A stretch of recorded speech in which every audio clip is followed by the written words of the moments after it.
people complain about certain, I wouldn't even want to say a mistake at this point, we'll have to see how it plays out, certain decisions that the leadership of Reform are making on the macro level.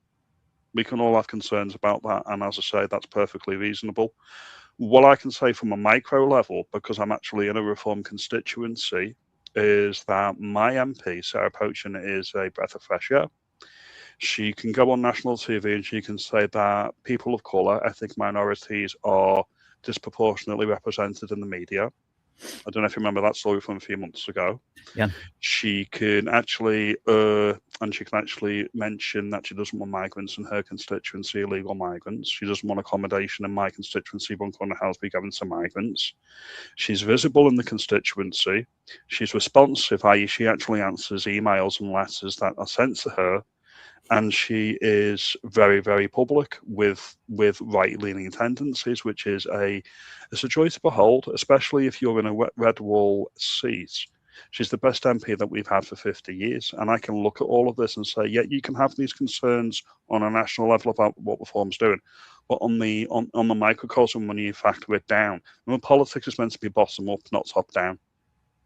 So my voice in the Runcorn constituency in a Reform seat, this is the voice that people should be listening to, in my opinion, because this is a real testimonial to the difference that a right-leaning MP can make. Lest we forget, the way that our party political system is, my previous MP, Mike Amesbury, and my previous MP before that, Derek Twigg, they would never respond to your concerns about immigration or anything like that if it's away from the party line, because they would lose the whip. They would not be selected at the next elections to represent Labour again. That's how they maintain party discipline. That's how they just think, right, if it's not a pet project of mine, I'm not going to speak out about it. Your classic backbench Labour MP or any MP, if it's not something that's been pre-approved by party leadership, they won't even speak out about it because they will lose the whip and they'll be deselected come the next election cycle. People don't think about these things, so people can have these major concerns about Reform. And as I say, that's right. We've got 3 years till the next election, of course. That's perfectly reasonable. But from a micro level, from a bottom up level, she's the best MP we've ever had. Oh yeah, absolutely. I think people looking at the responses on X anyway, and one shouldn't always take X as in any sense reflective of everybody in any way, but it's certainly instructive to an extent, generally speaking. I'd say maybe 10% of the public use X, so you can take it as 10%, maybe 20%. You can say, right, okay, all right, that's an opinion. It's not the opinion; it's a opinion.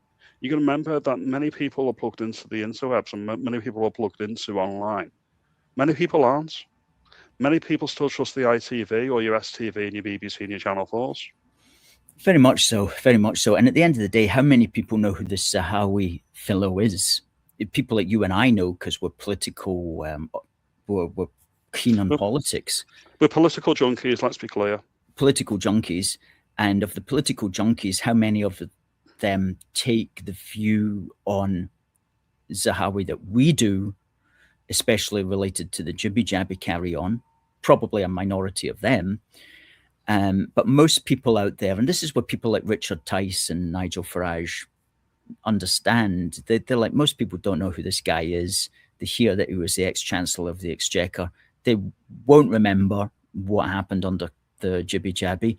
They won't remember any of that. They're just going to vote for Nigel because he's Nigel. And I'll bring up and this that's kind of the end of the story, really. I'll bring up this very clear point as well. Right, okay. Say, for example, you had a politically clued in person, a politically astute person, like me and you, trying to make the argument on a doorstep that you can't vote for Nadeem Zahawi because he's not British, he was born in Iraq. They would think you're racist, rightly or wrongly, and you probably get the door slammed in your face. So you can look at it from that angle. There may be a argument to be had about British people, i.e. English, Scots, Irish or Welsh people representing their own people, about demographic replacements. But how how much of that has actually filtered into the public conversation, to the normies, to your boomers, to my mum or my auntie that's not on X? If you turn around and say to them, right, I don't like him because he's brown, we can't vote for him because he was a Tory, they might just switch off, and you can look at it from that point of view as well. And they're like, all right, oh, you're the racist uncle, are you? Okay. It is true, though. I mean, most people, whether you accept it or not, they tend not to vote on those issues. Like, they tend not to vote on race or religion issues. Unless you're from the religion of peace.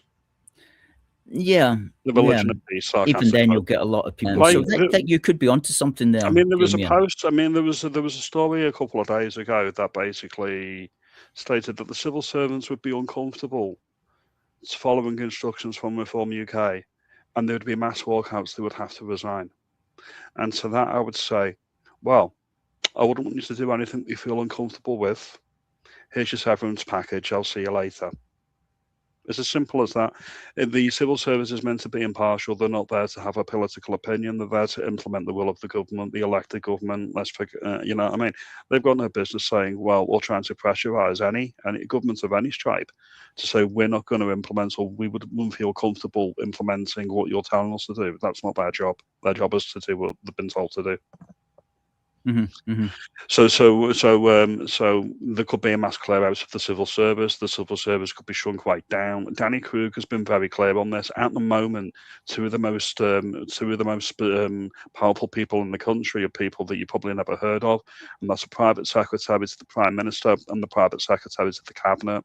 They actually deliver pre-approved and pre-prepared speeches to cabinet. They don't take the decisions that they should be taking for the country anymore. So essentially, they go out, and when the parroting lines like diversity is our strength, don't look back in anger, yet another terrorist attack, blah, blah, blah. That's all pre-approved by the deep state, by the permanent bureaucracy. What Reform actually wants to do, and they actually mentioned this when Danny Kruger came on board, they want to make those positions political appointments rather than entrenched in the civil service. It'd be very similar to what Trump's done in America, meaning they have to take direct instruction from the Prime Minister of the political stripe. They've not had that since 1997, where the civil service are actually delivering what they should be delivering, which is the will of the electorate.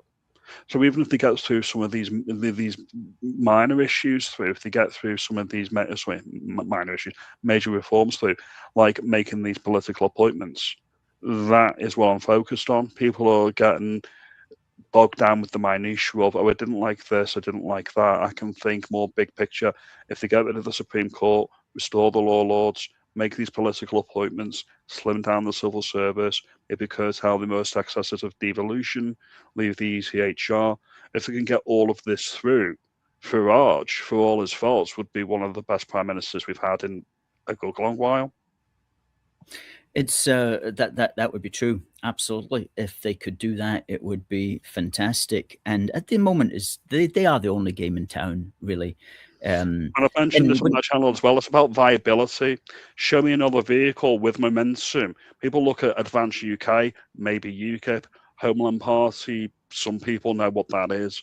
I didn't until a few months ago. It's like, have they got the profile and the visibility to actually get in? I would say no, not currently. And that's not a slight against Ben Habib. He makes all the right sounds. He's articulate. He's the example of an assimilated man of foreign ethnicity that has actually made a contribution to Britain. All these are positive things. But tell Joe Public on the street who Ben Habib is, and they're like, who? What? Who's that? Absolutely.